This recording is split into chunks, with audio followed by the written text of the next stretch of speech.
Hello friends, my name is मगन शर्मा और आज स्टार्ट कर रहे हैं हम आगे का टॉपिक जिसका नाम है अंडजन या फिर oogenesis।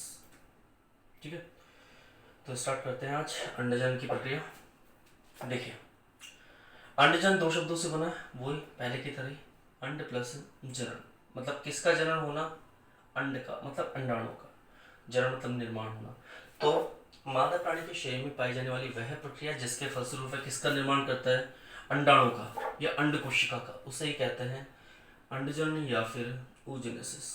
अंडजन की यह जो प्रक्रिया होती है, यह मादा के जो जननांग होते हैं जिन्हें अंडाशय कहा जाता है, वह संपन्न होती है। तो अंडजन की जो प्रक्रिया होगी वो कैसे होगी अंडाशय के अंदर, उस प्रक्रिया को हम यहाँ पर अध्ययन करेंगे। ठीक है, तो स्टार्ट करते हैं यहाँ पर अंडजन की प्रक्रिया। तो सामान्यतः सभी प्राणी, जितने भी प्राणी हैं, निम्न कशर प्राणी हो गए, और सॉरी निम्न कशर प्राणी, निम्न और अकशर प्राणी हो गए, और इसके अलावा उच्च कशर प्राणी हो गए, उन सभी के अंदर मादा एक मुख्य रूप में अंडाणु का निर्माण होता है। तो निर्मित होने वाला यह अंडाणु शुक्राणु की तरह ही तीन प्रावस्थाओं के फलस्वरूप निर्मित होगा। यानी कि इसमें भी तीन प्रावस्थाएं पाई जाएगी, जिन्हें क्रमशः हम गुणन प्रावस्था कहेंगे, वृद्धि प्रावस्था कहेंगे और परिपक्वन अवस्था कहेंगे। इन्हीं तीन प्रक्रियाओं के द्वारा इसी अंडाणु या अंड कोशिका का निर्माण होगा। तो हम बात करते हैं कि कैसे निर्माण होगा। तो सबसे पहले अंडजन की जो प्रक्रिया है वो संपन्न कहाँ हो रही है? अंडाशय में। तो अंडाशय के जो आंतरिक स्तर होता है, जिसे जनन उपकला कहा जाएगा, भीतरी स्तर जो है, उस जनन उपकला में कुछ विशेष प्रकार की कोशिकाएं पाई जाएंगी। इन कोशिकाओं को कहा जाएगा आद्य जनन कोशिका। इन सभी कोशिकाओं का नाम होगा आद्य जनन कोशिका, जिनमें जनन करने की क्षमता पाई जाएगी, जो पूर्ववर्ती होंगी युग्मकों की। इन्हें युग्मकों की पूर्ववर्ती कोशिकाएं कहा जाता है। और यह आद्य जनन कोशिकाएं जो होंगी वो कैसी होंगी? द्विगुणित। इन आद्य जनन कोशिकाओं में बार बार समसूत्री विभाजन के फलस्वरूप अनेक कोशिकाओं का निर्माण होगा, और ये कोशिकाएं ओगोनियम या फिर अंडाणु मात्र कोशिकाएं कहलाएंगी। इन्हें एमएमसी यानी कि मेगास्पोर मदर सेल भी कहा जाता है। तो सबसे पहले क्या होगा? जैसे सपोज दैट ये आद्य जनन कोशिका है, तो इसमें समसूत्री विभाजन हुआ, और समसूत्री विभाजन के द्वारा क्या बन गए? ओगोनियम, या फिर इसे कह सकते हैं अंडाणु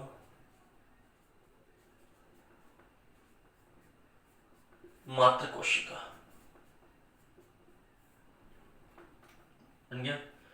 किसके फलस्वरूप बना है? समसूत्री विभाजन के फलस्वरूप।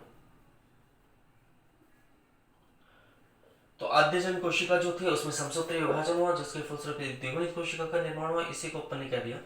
अंडाणु मात्र कोशिका। ठीक, इस अंडाणु मात्र कोशिका में पुनः क्या होगा? समसूत्री विभाजन, दो द्विगुणित कोशिकाओं का निर्माण होगा। किसके फलस्वरूप? वही समसूत्री विभाजन के फलस्वरूप। ठीक है, अब इस समसूत्री विभाजन के फलस्वरूप बनने वाली ये जो दो कोशिकाएं होंगी वो पुनः समसूत्री विभाजन करेंगी, जिसके फलस्वरूप चार द्विगुणित कोशिकाओं का निर्माण होगा। सारी की सारी डिप्लॉयड होंगी, द्विगुणित होंगी। बनने वाली ये चार कोशिकाएं ये भी समसूत्री विभाजन के फलस्वरूप बनी है, और इन्हें ओगोनियम कहा जाएगा। ओगोनियम या फिर उगोनिया कहा जाएगा इन्हें। ठीक है, इन कोशिकाओं को। अब यहाँ पर क्या हुआ? वही सेम चीज है, एक कोशिका से दो से चार कोशिकाओं का निर्माण हुआ। तो यहाँ तक की जो प्रावस्था आएगी, यहाँ तक की प्रावस्था को कहा जाएगा गुणन प्रावस्था या मल्टीप्लिकेशन फेज। ठीक है, कोई डाउट नहीं, सेम है जैसे कि अपन ने स्पर्मेटिड के निर्माण में देखा था। तो गुणन प्रावस्था के बाद कौन सी आती है? वृद्धि प्रावस्था। इसका मतलब क्या होगा? अब इन ओगोनियम में वृद्धि होगी, किंतु देखो, जब स्पर्म की बात कर रहे थे, यानी कि जब शुक्राणु की बात कर रहे थे, उस समय तक शुक्राणु में प्रत्येक स्पर्मेटोगोनिया में वृद्धि हो रही थी, यानी कि वह आकार में बढ़ रहा था। किंतु यहाँ पर जिस ओगोनियम की हम बात कर रहे हैं, यह प्रत्येक आकार में नहीं बढ़ेगा। ठीक है, जब ओगोनियम में वृद्धि प्रावस्था पाई जाएगी तो कोई एक ओगोनियम अपने आकार में क्या कर लेगा? वृद्धि कर लेगा अपने आकार में। ये जो वृद्धि ओगोनियम कर रहा है, तो ये तो वृद्धि कर चुका, बाकी शेष क्या होंगे? पुटकीय कोशिकाओं के रूप में इसके चारों ओर क्या हो जाएंगे? एकत्र हो जाएंगे। ये जो है बना है, ये जो संरचना, बड़ी संरचना, इसे प्राथमिक ओसाइट कहा जाएगा। तो एक तो क्या हुआ, एक ओगोनियम आकार में बड़ा होकर इसमें कुछ कोशिका द्रव्य पदार्थों का संचय होता है, केंद्रीय पदार्थों का संचय होता है, संश्लेषण होता है, पीतक का निर्माण होता है, जिस कारण इसका आकार बढ़ जाता है। इस कारण इसे वृद्धि प्रावस्था कहा गया। लेकिन शेष ओगोनियम आकार में नहीं बढ़ेंगे। वहां तो शेष स्पर्मेटोगोनिया भी आकार में बढ़ रहे थे, लेकिन यहाँ शेष ओगोनियम आकार में नहीं बढ़ेंगे, बल्कि क्या होंगे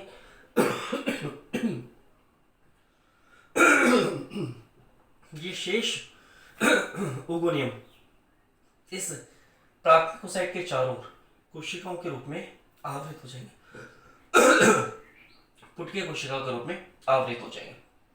ठीक है, तो कोशिका क्या होगी, आकार में बढ़ेगी। ये भी द्विगुणित है, अभी तक ये भी द्विगुणित है, जिसके अंदर केंद्रक भी पाया जाएगा और इसके अलावा कोशिका द्रव्य पदार्थ भी पाए जाएंगे स्पष्ट रूप से।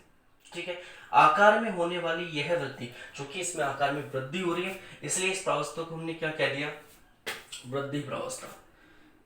इस प्रावस्था का नाम क्या लिख दिया, वृद्धि प्रावस्था या ग्रोथ फेज। बात वही आती है कि इस प्रावस्था में भी किसी भी प्रकार का कोई विभाजन नहीं होता है, चाहे शुक्राणु जनन की बात की जाए, चाहे अंड जनन की बात की जाए, वृद्धि प्रावस्था में विभाजन नहीं होता है। ठीक है, किंतु ये जो वृद्धि प्रावस्था है इसे दो भागों में बांटा जा सकता है। पहला,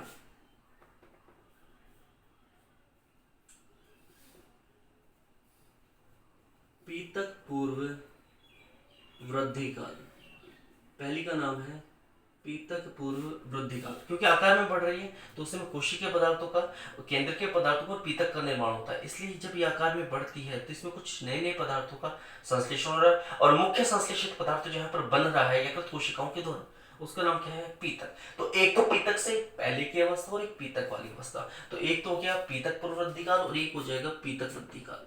दो अवस्थाएं आ जाएंगी यहाँ पर,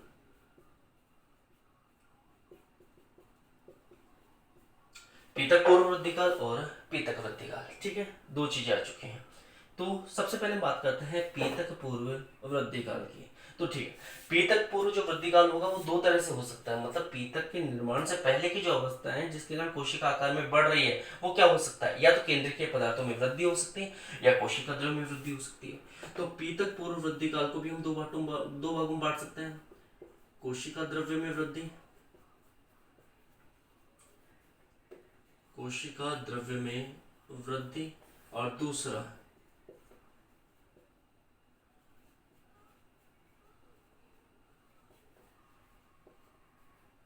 केंद्रीय पदार्थ में वृद्धि।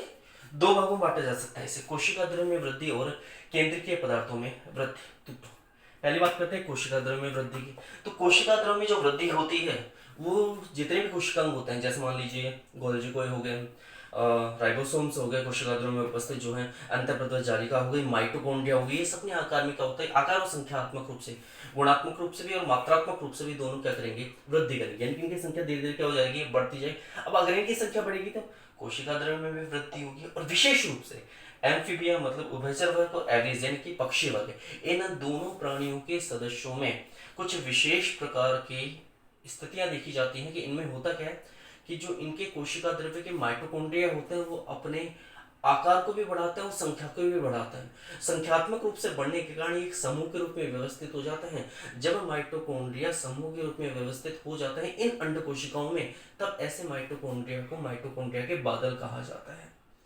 हुआ क्या कि कोशिका द्रव्य में वृद्धि में हमने क्या देखा कि जब ये आकार में बढ़ रही है, आकार में बढ़ रही है इसका मतलब इसका केंद्रक भी बढ़ेगा, इसका कोशिका द्रव्य भी बढ़ेगा। ठीक है, इसके अलावा पीतक का संश्लेषण भी हो रहा है जिनका अध्ययन हम आगे करने वाले हैं। तो यहाँ जो आकार में बढ़ रही है संरचना, उसको हमने दो भागों में विभाजित कर दिया कि भाई कैसे बढ़ी। तो एक तो पीतक, विशेष रूप से तो पीतक का संश्लेषण हुआ, लेकिन पीतक के संश्लेषण से पहले क्या क्या होता है, तो पीतक के संश्लेषण से पहले पहले कोशिका द्रव्य में वृद्धि होती है और केंद्रीय पदार्थों में भी वृद्धि होती है। कोशिका द्रव्य में वृद्धि कैसे होगी, कोशिका में जितने भी होते हैं उन सब में वृद्धि होगी, तो कोशिका द्रव्य में वृद्धि हो जाएगी। बता चुका जैसे कि गोल्जी कोई हो गया, राइबोसोम हो गया, अंतःप्रद्रव जालिका हो गई, इसके अलावा प्रोटीन संश्लेषण की जो क्रिया है वो अत्यधिक मात्रा में हो जाती है। ये सारी चीजें होती नहीं, लेकिन एम्फीबिया और एविस यानी कि उभयचर और पक्षी वर्ग के जो सदस्य होंगे उनमें विशेष रूप से माइटोकॉन्ड्रिया संख्यात्मक रूप से वृद्धि करके एक समूह का निर्माण करते हैं। निर्मित होने वाले इसी समूह को माइटोकॉन्ड्रिया के बादल कहा जाता है। तो याद रखना एक इंपॉर्टेंट बात यहाँ पर क्या है हमारे पास, हमारे पास इंपॉर्टेंट बात ये आई है, ये क्वेश्चन एग्जाम में आया हुआ है कि माइटोकॉन्ड्रिया का बादल या माइटोकॉन्ड्रिया के बादल किन किन में निर्मित होते हैं? एम्फीबिया में और एवीज, मतलब पक्षी वर्ग के सदस्यों में और उभयचर वर्ग के सदस्यों में, इन दोनों में क्या बनते हैं? माइटोकॉन्ड्रिया। अब माइटोकॉन्ड्रिया निर्मित हो रहा है, बहुत से कोशिकांग बन रहे हैं, तो किसमें वृद्धि हो जाएगी? कोशिका द्रव्य में। तो इस प्रकार में कोशिका द्रव्य में वृद्धि पाई जाती है। इसके अलावा केंद्रीय पदार्थों में अगर वृद्धि की बात की जाए तो जो केंद्रीय पदार्थों में वृद्धि होती है वो जैसे कि गुणसूत्रों में वृद्धि हो गई, संख्यात्मक रूप से, संरचनात्मक रूप से, दोनों। गुणसूत्रीय पदार्थों में वृद्धि होगी, कुछ विशेष प्रकार के प्रोटीनों का निर्माण होगी। ये जो चीजें हैं ये सारे के सारे केंद्रीय पदार्थों में वृद्धि के अंतर्गत सम्मिलित की जाती है। जैसे जब ये उगोनियम इस प्राथमिक ओसाइट का निर्माण कर रहा होता है, तो जब आकार में बढ़ता है तो उस समय गुणसूत्र भी आकार में क्या हो जाते हैं? बढ़ जाते हैं। और जब गुणसूत्र आकार में बढ़ जाता है, अत्यधिक मात्रा में लंबे या बड़े हो जाते हैं, दैत्य के आकार के हो जाते हैं, जाइंट क्रोमोसोम हो जाते हैं, तो ऐसे गुणसूत्र को कहा जाता है लैंप ब्रुश गुणसूत्र। तो लैंप ब्रुश गुणसूत्र का निर्माण कब होता है? केंद्रीय पदार्थों में वृद्धि के कारण। इसके अलावा प्रोटीन संश्लेषण के समय बने हुए कुछ मैसेंजर आरएनए यहाँ पर ट्रांसक्रिप्शन के दौरान बने हुए कुछ मैसेंजर आरएनए यहाँ पर प्रोटीन के आवरण में लिपट जाते हैं या फिर उसमें बंद हो जाते हैं। इस प्रकार केंद्रीय पदार्थों में वृद्धि के दौरान, इस प्रकार जब कोई मैसेंजर आरएनए प्रोटीन में लिपट जाता है यानी कि प्रोटीन के साथ जुड़ जाता है और इस मैसेंजर आरएनए को आगे भविष्य के लिए प्रोटीन संश्लेषण के सुरक्षित रख लिया जाता है, तो इस प्रकार बंधे हुए मैसेंजर आरएनए को इन्फॉर्मोसोम कहा जाता है। तो इन्फॉर्मोसोम का जो निर्माण है वो निर्माण भी कब होगा? केंद्रीय पदार्थों में वृद्धि के दौरान। तो केंद्रीय पदार्थों में वृद्धि के दौरान किस किस का निर्माण हो गया? इन्फॉर्मोसोम का निर्माण हो गया, और इसके अलावा कुछ विशेष प्रकार के गुणसूत्र बन गए जिन्हें हम दैत्य गुणसूत्र या फिर जाइंट क्रोमोसोम कह रहे हैं, जैसे कि लैम्बुश गुणसूत्र।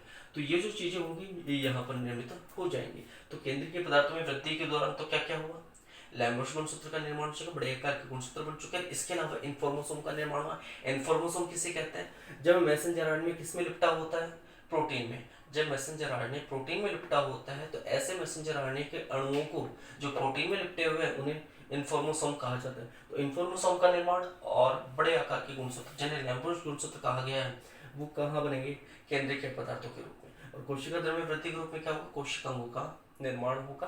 कोशिकांगों मात्रात्मक एवं संरचनात्मक या गुणात्मक रूप से क्या होगी? वृद्धि होगी। ज्यादातर जो एम्फीबिया और पक्षी वर्ग के सदस्य होते हैं उनके अंदर क्या बनते हैं? माइटोकॉन्ड्रिया के बादल। किन किन में? एम्फीबिया और एविस के। ठीक है, तो ये दोनों प्रावस्थाएं कहाँ पाई जाती हैं? इस वृद्धि प्रावस्था में, जिसका पहले का अध्ययन हम कर चुके हैं, पीतक पूर्व वृद्धि का। तो पीतक पूर्व वृद्धि काल में क्या हुआ था? कोशिका द्रव्य में भी वृद्धि होगी, कोशिकांगों में वृद्धि के कारण, और केंद्रीय पदार्थों में भी वृद्धि होगी। अब पीतक वृद्धि काल में क्या होगा? पीतक का संश्लेषण। ये तो पीतक संश्लेषण से पहले की अवस्था है दोनों। अब यहाँ पर किसका संश्लेषण होगा? पीतक। पीतक मतलब योग।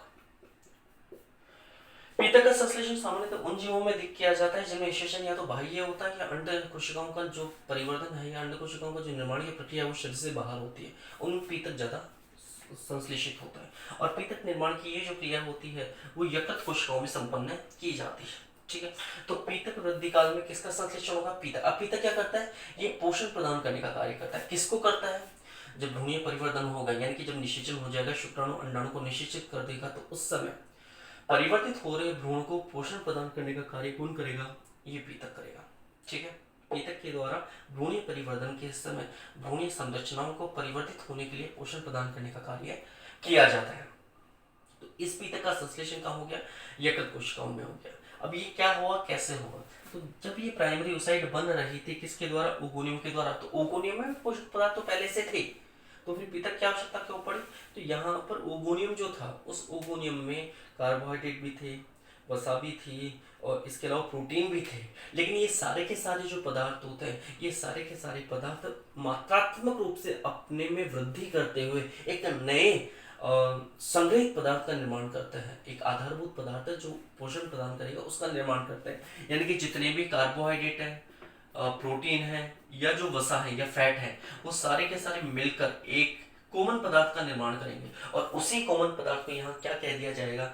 उसी कॉमन पदार्थ को यहाँ पर पीतक कह दिया जाएगा। इसका मतलब पोषक पदार्थ तो पहले से उपस्थित है, पोषक पदार्थों पहले से उपस्थित है, लेकिन इन पोषक पदार्थों में कुछ विशेष प्रकार के परिवर्तन होगा, जिसके फलस्वरूप ये सभी पोषक पदार्थ किस में बदल जाएंगे, पीतक में बदल जाएंगे। ठीक है, इस प्रकार ओगोनियम में उपस्थित पहले से कार्बोहाइड्रेट और प्रोटीन और फैट ये सभी पदार्थ मिलकर किसका निर्माण कर देंगे, यहाँ पर पीतक का निर्माण कर देंगे। इस प्रकार यहाँ क्या बनता है, पीतक बनता है। अब ये जो पीतक बना है ये दो प्रकार का हो सकता है। अगर पीतक में प्रोटीन की मात्रा ज्यादा होती है तो ऐसे पीतक को प्रोटीनीय पीतक कहा जाता है। ऐसे पीतक को हमने क्या कह दिया, प्रोटीनीय पीतक। अगर पीतक की मात्रा प्रोटीन की मात्रा ज्यादा है किसमें, पीतक में, और अगर वसा की मात्रा ज्यादा होती है तो पीतक क्या कहलाता है, वसीय पीतक। तो हमारे पास कितने प्रकार के पीतक आ गए, दो प्रकार के पीतक। कौन कौन से, प्रोटीनी पीतक और वसीय पीतक। जितने भी निम्न कशेरुक प्राणी हैं और जितने भी अकशेरुक प्राणी हैं उन सभी में किस प्रकार का पीतक पाया जाता है, प्रोटीनीय पीतक। जबकि उच्च कशेरुक प्राणियों में किस प्रकार का पीतक पाया जाता है, वसीय पीतक। तो हमारे पास दो प्रकार का पीतक है, पहला प्रोटीनीय पीतक और दूसरा वसीय पीतक। प्रोटीनीय पीतक किसमें पाया जाएगा, जितने भी निम्न कशेरुक प्राणी एवं अकशेरुक प्राणी उन सब में प्रोटीनीय पीतक, और जितने भी उच्च कशेरुक प्राणी होते हैं उन सब में पाया जाता है वसीय पीतक। अब ये जो पीतक यहाँ पर बना है या उपस्थित है ये कोशिका द्रव्य में ही पाया जाएगा। जैसे मान लीजिए ये हो गई प्राथमिक कोशिका, ये इसका कोशिका द्रव्य हो गया। अगर यह छोटी छोटी कणिकाओं के रूप में उपस्थित है यहाँ पर पीतक, तो ऐसे पीतक को कहते हैं कणिकीय पीतक या कणिकामय पीतक। ठीक है, दो प्रकार का पीतक और हो रहा है हमारे पास संरचनात्मक रूप से कि भाई अगर रासायनिक संगठन के आधार पर तो प्रोटीनीय और वसीय हो गया, और संरचनात्मक रूप से कि अगर कोशिका द्रव्य में पीतक छोटी छोटी कणिकाओं के रूप में पाया जाता है तो ऐसे पीतक को कहते हैं कणिका में पीतक। और अगर यह पीतक बड़ी बड़ी कणिकाओं के रूप में पाया जाता तो ऐसे पीतक को हम कहते हैं बिंबाणु पीतक। तो हमारे पास यहाँ पर दो प्रकार के पीतक और हैं, ये तो रासायनिक रूप से है, ये संरचनात्मक रूप से है। तो रासायनिक रूप से प्रोटीनीय पीतक और वसीय पीतक। अगर पीतक में प्रोटीन की मात्रा ज्यादा है तो प्रोटीनीय पीतक कौन कौन, निम्न कशेरुक प्राणी और अकशेरुक प्राणी। जबकि उच्च कशेरुक प्राणियों में वसीय पीतक, मतलब पीतक में वसा की मात्रा ज्यादा होगी। अगर कोशिका द्रव्य में पीतक छोटी छोटी कणिकाओं के रूप में है तो उसे कणिकीय पीतक कहते हैं, और अगर बड़ी बड़ी कणिकाओं के रूप में है तो उसे बिंबाणु पीतक कहा जाता है। ठीक है, ये सब हो गया। उसके बाद ये जो पीतक यहाँ पर बना है कणिका या इसका कणिका में रूप में बना है या बिंबाणु के रूप में बना है, ये सभी जो पीतक का निर्माण हुआ है एक विशेष प्रकार के हार्मोन की उपस्थिति में होता है। इस हार्मोन को जुवेनाइल हार्मोन कहा जाता है। वह हार्मोन जो पीतक संश्लेषण के लिए उत्तरदायी माना जाता है उस हार्मोन को जुवेनाइल हार्मोन कहा जाता है। ठीक है, निर्मित होने वाला ये जो जुवेनाइल हार्मोन है, ये जुवेनाइल हार्मोन विटेलोजेनिन नामक प्रोटीन के साथ मिलकर पीतक संश्लेषण करवाता है। विटेलोजेनिन, ध्यान रखना, प्रोटीन का नाम है विटेलोजेनिन। इसी प्रोटीन के द्वारा किसका निर्माण होता है, पीतक का निर्माण होता है। और इस विटेलोजेनिन प्रोटीन के द्वारा एक जीन का नियमन किया जाता है जिसे VTG, वही नाम है विटेलोजेनिन, जीन भी वही है प्रोटीन भी वही है, या इसे VG भी कहा जाता है। VG का दो या VTG का तो एक ही बात है। तो ये जो विटेलोजेनिन प्रोटीन है ये VTG या फिर VG जीन का नियमन करता है जिसके द्वारा प्रोटीन का जिसके द्वारा पीतक का क्या होगा, संश्लेषण। तो पीतक के संश्लेषण के लिए किस हार्मोन की आवश्यकता है, जुवेनाइल हार्मोन की आवश्यकता है। और जब पीतक का संश्लेषण होता है तो जिस प्रोटीन के द्वारा इस पीतक का संश्लेषण हो रहा है वो क्या कहलाता है, विटेलोजेनिन। और विटेलोजेनिन प्रोटीन के द्वारा पीतक संश्लेषण के लिए जिस जीन का नियमन किया जाता है उसे VTG या VG कहा जाता है। इस प्रकार यहाँ पर क्या होता है, पीतक का निर्माण। तो पीतक वृद्धि काल में क्या हुआ, पीतक का निर्माण किसके द्वारा हुआ, यकृत कोशिकाओं के द्वारा। यह पीतक का निर्माण किन किन से होता है, कार्बोहाइड्रेट, प्रोटीन और वसा के द्वारा। अगर प्रोटीन की मात्रा पीतक में ज्यादा होती है तो उसे प्रोटीनीय पीतक कहता है, और अगर वसा की मात्रा ज्यादा होती है तो वसीय पीतक कहता है। अगर कोशिका द्रव्य में यह पीतक छोटी छोटी कणिकाओं के रूप में पाया जाता है तो उसे कणिकीय पीतक कहा जाता है, और अगर बड़ी बड़ी कणिकाओं के रूप में पाया जाता है तो उसे बिंबाणु पीतक कहा जाता है। हार्मोन कौन सा चाहिए, जुवेनाइल हार्मोन। कौन से प्रोटीन का संश्लेषण करेगा, विटेलोजेनिन का। किन जीन को नियमित करेंगे, VTG या फिर VG। VTG का मतलब भी विटेलोजेनिन है या VG का मतलब भी विटेलोजेनिन ही है, यानी कि प्रोटीन और जीन समान है यहाँ पर जिनके द्वारा किसका संश्लेषण किया जाएगा, पीतक। इस प्रकार कोशिका द्रव्य में वृद्धि हो रही है, केंद्रीय पदार्थों में वृद्धि हो रही है, पीतक में वृद्धि हो रही है, तो इस सभी पदार्थों के फलस्वरूप नए नए जो पदार्थों का संश्लेषण हो रहा है उसके फलस्वरूप कोशिका आकार में अत्यधिक बड़ी हो जाती है। बड़ी होने वाली इसी कोशिका को प्राथमिक ओसाइट कहा जाता है, प्राइमरी ओसाइट या प्राथमिक ओसाइट कहा जाता है। ये कोशिका भी द्विगुणित है, ये कोशिका भी कैसी है, द्विगुणित। क्यों? क्योंकि इसके अंदर किसी प्रकार कोई विभाजन नहीं हो रहा है, ठीक है, और कोशिका भी की बनेगी, कोई विभाजन नहीं है। उसके बाद इसमें क्या होगा, प्रथम परिपक्वन विभाजन, जिसे हम अर्धसूत्रीय विभाजन प्रथम कहते हैं। तो यहाँ पर क्या पाया जाएगा, अर्धसूत्रीय विभाजन प्रथम, जिसके फलस्वरूप दो कोशिकाएं बनेगी। विशेष रूप से ध्यान रखने वाली बात कि यहाँ पर एक कोशिका आकार में बड़ी बनती है, दूसरी कोशिका आकार में छोटी बनती है, ठीक है। यहाँ तक की जो प्रावस्थाएं होती है वो अधिकतर जंतुओं या जीवों में पाई जाती है। आगे की जो प्रावस्थाएं होंगी वो निषेचन के बाद होती है, लेकिन हम यही समझेंगे वे कैसे होता है ये चीजें। तो यहाँ पर क्या हुआ, अर्धसूत्रीय विभाजन प्रथम हुआ किसमें हुआ, प्राथमिक ओसाइट में, जिसके कारण एक बड़े आकार की कोशिका बनी और एक छोटे आकार की कोशिका बनी। जो यहाँ पर बड़े आकार की कोशिका बनी है उसे कहा जाता है द्वितीयक ओसाइट, जबकि जो छोटे आकार की कोशिका बनी है उसे कहा जाता है ध्रुवीयकाय। चूंकि ये सबसे पहले बनी है इसलिए इसे कहा जाता है प्रथम ध्रुवीयकाय, फर्स्ट पोलर बॉडी। उसके बाद इनमें द्वितीयक परिपक्वन विभाजन होगा जिसे अर्धसूत्री सेकंड कहा जाएगा, जो समसूत्री के ही समान होगा, जिसके कारण ये जो बड़ी द्वितीयक ओसाइट थी ये पुनः एक बड़ी कोशिका और एक छोटी कोशिका में बदलेगी, और ये जो छोटी प्रथम ध्रुवीयकाय थी ये दो छोटी कोशिकाओं में विभक्त हो जाएंगी। बनने वाली चारों कोशिकाएं अगुणित ही होंगी, क्योंकि विभाजन जो हुआ अर्धसूत्रीय हुआ इसलिए गुणसूत्रों की संख्या आधी ही रहेगी, अगुणित ही रहेगी। इस प्रकार यहाँ पर एक कोशिका बड़ी बनी है जबकि तीन कोशिकाएं छोटी बनी है। ये कोशिका जो बड़ी बनी है यहाँ पर इसे ही कहा जाता है अंडाणु या फिर अंड कोशिका, और ये जो बनी है दूसरी छोटी कोशिका इसे कहा जाता है ध्रुवीयकाय। ये भी ध्रुवीयकाय है, ये जो तीनों है इन तीनों को ही क्या कहा जाता है, ध्रुवीयकाय। इस प्रकार यहाँ पर कुछ ध्रुवीयकायों का निर्माण होता है और एक अंडाणु, एक प्राइमरी ओसाइट के द्वारा एक अंडाणु बनता है। वहां पर एक प्राथमिक स्पर्मेटोसाइट के द्वारा 4 स्पर्मेटिड बन रहे थे, लेकिन यहाँ पर सब क्या बनता है, एक बनता है, जबकि 3 क्या बनती है, ध्रुवीयकाय, जो धीरे धीरे विलुप्त हो जाती है, नष्ट हो जाती है। कुछ वैज्ञानिकों के अनुसार ये पोषण प्रदान करते हैं इस अंडाणु को, लेकिन ऐसा है भी नहीं भी है कुछ बुक्स के अनुसार, लेकिन क्या हो जाएंगे, धीरे धीरे नष्ट हो जाएंगे, बचेगा क्या, सिर्फ एक अंडाणु। इस प्रकार क्या हो रहा है, यहाँ पर जो प्राथमिक ओसाइट थी, यह प्राथमिक ओसाइट ये जो थी ये बदली है द्वितीयक ओसाइट में, और द्वितीयक ओसाइट ने विभाजन के द्वारा किसका निर्माण कर दिया, अंडाणु का। यहाँ तक की जो प्रावस्थाएं कहलाती हैं उन प्रावस्थाओं को कहते हैं परिपक्वन प्रावस्था। तो इस प्रकार 3 प्रावस्थाओं के द्वारा भी किसका निर्माण हो रहा है, यहाँ पर अंडाणु का निर्माण हो रहा है, वही गुणन प्रावस्था, वृद्धि प्रावस्था और परिपक्वन अवस्था। ठीक है, एक बार और देख लेते हैं। यहाँ पर आद्यजन कोशिका थी, लगातार समसूत्री विभाजन के द्वारा अंडाणु मात्र कोशिका का निर्माण कर दिया, जिनमें वापस समसूत्री विभाजन के द्वारा ओगोनियम का निर्माण हुआ। इस प्रावस्था को हमने कहा गुणन प्रावस्था। गुणन प्रावस्था के बाद जो 4 कोशिकाएं बनी है द्विगुणित, उन्हें ओगोनियम कहा, जिनमें सिर्फ एक कोशिका में वृद्धि होगी, बाकी शेष विलुप्त हो जाएंगी फोलाइकल कोशिकाओं या पुटिकल कोशिकाओं के रूप में पोषण प्रदान करके इस एक को, ये तीनों कोशिकाएं इसको पोषण प्रदान करके क्या हो जाएंगी, विलुप्त हो जाएंगी। किस रूप में, पुटिकीय कोशिकाओं के रूप में। अब ये एक कोशिका क्या होगी, आकार में बढ़ेगी। जब ओगोनियम आकार में बढ़ती है तो बढ़ी हुई संरचना को हम प्राथमिक ओसाइट कहते हैं। निर्मित होने वाली यह जो प्राथमिक ओसाइट है, यह प्राथमिक ओसाइट 2 प्रावस्थाओं के फलस्वरूप निर्मित होती है। एक पीतक पूर्व वृद्धि का, जिसमें कोशिका द्रव्य में वृद्धि होती है और केंद्रीय पदार्थों में वृद्धि होती है। दूसरा पीतक वृद्धि का, जिसमें किसका संश्लेषण होगा, पीतक का। किस हार्मोन के द्वारा, जुवेनाइल हार्मोन के द्वारा। और किस प्रोटीन के द्वारा, विटलोजेनिन या फिर वीटीजी जीन या वीजी जीन के द्वारा। तो यहाँ पर पीतक का निर्माण हो जाएगा, जिसके कारण आकार में वृद्धि हो जाएगी। उसके बाद परिपक्व प्रावस्था में क्या होगा, ये जो प्राथमिक ओसाइट होगी ये अर्धसूत्रीय विभाजन प्रथम दर्शाएगी, जिसके फलस्वरूप एक बड़ी कोशिका और एक छोटी कोशिका बनेगी।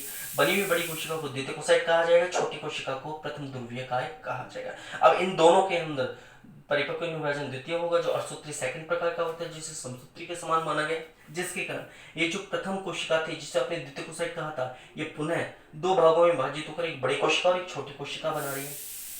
और ये जो छोटी कोशिका थी प्रथम ध्रुवीय का, ये पुनः दो भागों में विभाजित कर दो छोटी कोशिकाएं बना रही है। इस प्रकार टोटल 3 छोटी कोशिकाएं यहाँ बन चुकी है और एक बड़ी कोशिका बन चुकी है। बनने वाली इसी बड़ी कोशिका को क्या कहा जाता है, अंडाणु। जबकि बनी हुई 3 कोशिकाओं को हमने क्या कहा है, ध्रुवीय का है। क्या हो जाएंगे, धीरे धीरे अपने आप नष्ट, उनका कोई योगदान नहीं है। ठीक है, इस प्रकार हमारे पास क्या बना, एक अंडाणु, किसके द्वारा, एक प्राथमिक ओसाइट के द्वारा। अब सोचने वाली बात यह है कि ये असमान विभाजन क्यों हुआ, कि एक बड़ी कोशिका और एक छोटी कोशिका क्यों बनी। अगर यहाँ पर देखा जाए कि अगर एक प्राथमिक स्पर्मेटोसाइट से 4 समान प्रकार की कोशिकाएं बन जाती तो पीतक भी 4 अलग अलग भागों में बट जाता, समान रूप से बट जाता, जिसके कारण प्रत्येक एक पीतक जो था, एक तो सब इन्हीं कोशिकाओं के अंदर समान रूप से आ रहा है, मतलब इसी के अंदर बढ़ता जा रहा है सिर्फ, या इसी के अंदर उपस्थित है, और एक 4 में बढ़ जाता। अगर 4 में बढ़ जाता तो प्रत्येक कोशिका के पास पीतक की मात्रा कम रहती, जिसके कारण वह विकसित हो रहे भ्रूण को पोषण प्रदान नहीं कर पाता।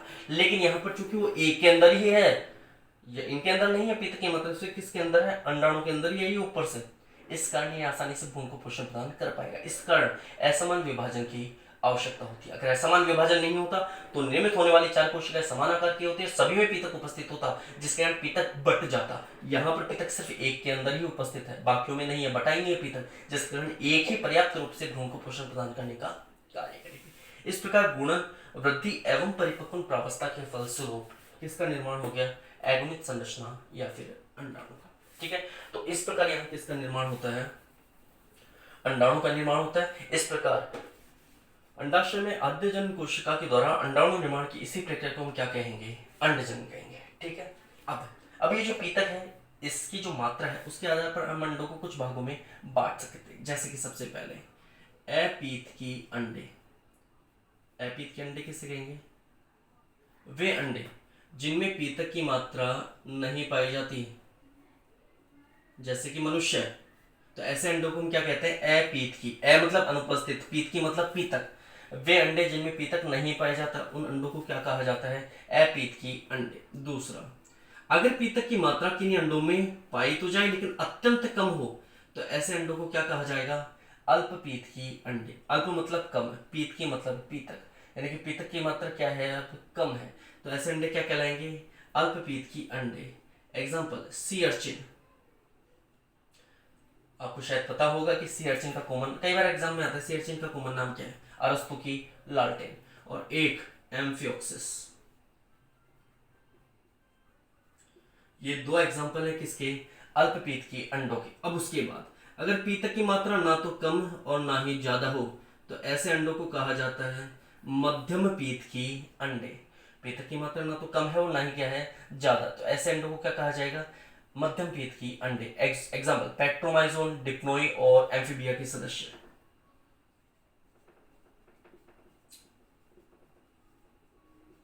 पेट्रोमाइजोन हो गया है, डिप्नोई हो गया इसका एग्जाम्पल, और एम्फीबिया मतलब उभयचर वर्ग के सदस्य।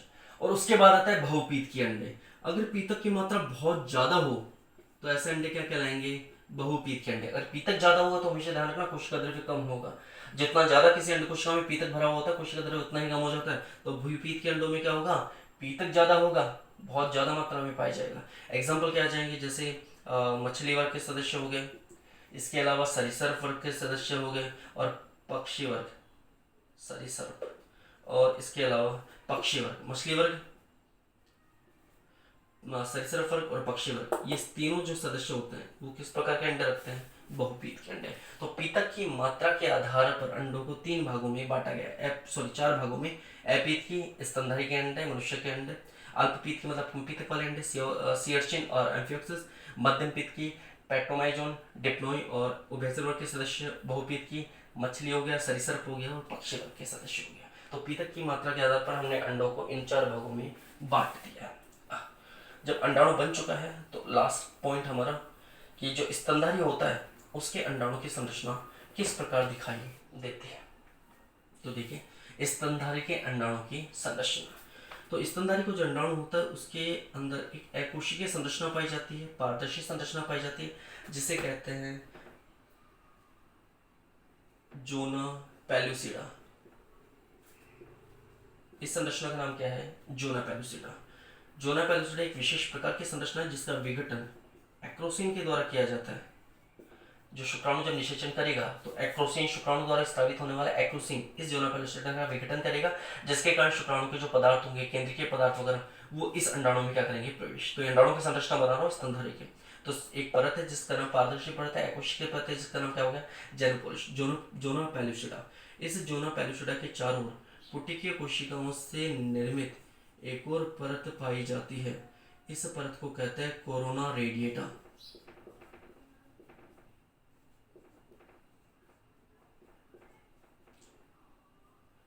हाइलुरोनिडेज जो एंजाइम है वो इस कोरोना रेडिएटा के विघटन के लिए उत्तरदायी होता है। और इसके अलावा इसके अंदर क्या पाया जाता है, स्पष्ट केंद्रक, और इसके अलावा कुछ कोशिका द्रव्य पदार्थ इसके अंदर पाए जाएंगे। अगर पीतक होगा तो पीतक पाया जाएगा, अन्यथा कोशिका द्रव्य की मात्रा इसके अंदर क्या पाई जाएगी, ज़्यादा पाई जाएगी। तो ये पुटकीय कोशिकाओं का आवरण है जिसे आपने कोरोना रेडिएटा कह दिया। उसके नीचे एक और अकोशिकीय पारदर्शी आवरण जिसे आपने जोना पेलुसिडा कह दिया। उसके अंदर केंद्रक हो गया, कोशिकीय पदार्थ उपस्थित हो गए। ठीक, इसका जो व्यास बताया गया है वो बताया गया है 150 म्यून तक। जो व्यास है 100 से 150 तक, 100 से 150 म्यून तक क्या बताया गया इसका व्यास, किसके, स्तनधारी के अंडे का। तो ये है स्तनधारी के अंडा, और ये बता दी इसके पूरे निर्माण की प्रक्रिया। ठीक है, तो किस प्रकार अंडाणु का निर्माण हुआ और कैसा अंडाणु बना, ये स्तनधारी के अंडे की संरचना। बाहरी परत जो पुटकी कोशिकाओं के आवरण के रूप में पाई जाती है उसे कोरोना रेडिएटा कहा। इसके अलावा अंदर की तरफ एक पारदर्शी परत है जिसे आपने जोना पेलुसिडा कहा, और उसके अंदर का उपस्थित है केंद्रक और कोशिका द्रव्य पदार्थ। तो इस प्रकार यहाँ किस किस का निर्माण हो रहा है, इस प्रकार यहाँ पर स्तनधारी के अंडे का निर्माण हो रहा है। निर्मित होने वाला यही स्तनधारी का अंडा आगे निषेचन के द्वारा उसका निर्माण करवाएगा, किसका, भ्रूणीय संरचनाओं का निर्माण करवाएगा, उसका परिवर्तन करवाएगा। इस प्रकार यहाँ पर किसका निर्माण हो रहा है, अंडाणु। ठीक है, तो अंडाणु के निर्माण की इस प्रक्रिया के द्वारा अंडाणु बन जाएगा। उसके बाद क्या होगा, निषेचन। ठीक है, तो यहाँ तक के अगर कोई डाउट है तो आप क्वेश्चन पूछ सकते हैं, अदरवाइज आई थिंक आपको समझ में आ गया होगा कि किस प्रकार गुणन प्रावस्था हो रही है, किस प्रकार वृद्धि प्रावस्था हो रही है, किस प्रकार परिपक्वन प्रावस्था हो रही है। परिपक्वन प्रावस्था के अंतर्गत एक प्राथमिक ओसाइट से सिर्फ एक ही अंडाणु बन रहा है, 4 नहीं बन रहे हैं इस बार। वहाँ शुक्राणु जो थे, शुक्राणु जनन में स्पर्मेटेड 4 बन रहे थे, लेकिन यहाँ पर अंडाणु एक ही बनेगा, बाकी 3 तो ध्रुवीय काय बनेंगे जो नष्ट हो जाएंगे। असमान विभाजन का कारण भी बता दिया मैंने आपको कि असमान विभाजन क्यों हुआ।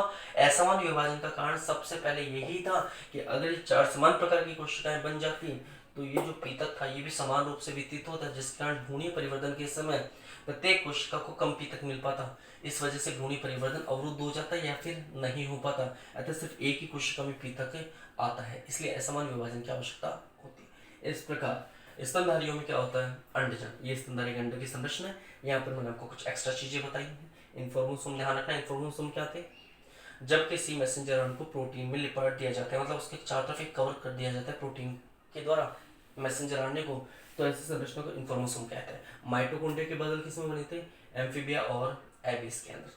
किस हार्मोन के द्वारा पृथक संश्लेषण को प्रेरित किया जाता है, जुवेनाइल हार्मोन के द्वारा। विटोलोजेनिन क्या है, एक प्रकार का प्रोटीन जो पीतक की क्रिया को प्रेरित करेगा। जीन कौन से हैं, वीटीजी या फिर वीजी। तो ये सारी चीजें हैं। पीतक निर्माण कौन कोशिकाओं के द्वारा होता है, यकृत की कोशिकाओं के द्वारा। 2 प्रकार के पीतक होते हैं, प्रोटीन पीतक और बसी पीतक। तो ये सारी चीजें हो चुकी हैं, कोई प्रॉब्लम नहीं है। यहाँ पर आद्यजन कोशिका थी, समसूत्री विभाजन के दौरान अंडाणु मात्र कोशिका विभाजन होता गया, ओगोनियम बन गए। यहाँ तक कि गुणन प्रावस्था, उसके बाद आकार में वृद्धि होगी तो वृद्धि प्रावस्था, उसके बाद अर्धसूत्री प्रथम हुआ, एक बड़ी कोशिका एक छोटी कोशिका, बनी हुई बड़ी कोशिका को सेकेंडरी ओसाइट, बनी हुई छोटी कोशिका को प्रथम ध्रुवीय काय। फिर उसके बाद वापस क्या हुआ, इसमें विभाजन हुआ, बनी हुई बड़ी कोशिका को अंडाणु, बनी हुई छोटी कोशिकाओं को ध्रुवीय काय कहा जाता है। उसके बाद अंडाणु की संरचना, बाहरी पुटिका कोशिकाएं या फोलिकल कोशिकाओं का जो आवरण पाया जाता है उसे कहा जाता है कोरोना रेडिएटा। उसके नीचे पारदर्शी या अकोशिकीय जो आवरण पाया जाता है उसे कहा जाता है जोना पेलुसिडा, और उसके अंदर पाया जाता है केंद्रक तथा केंद्रीय पदार्थ एवं कोशिका द्रव्य। इस प्रकार है। और जो व्यास है वो बताया गया 100 से 150 म्यून तक, ये इसका व्यास बताया गया। तो ये है अंडजन की क्रिया। Thank you so much.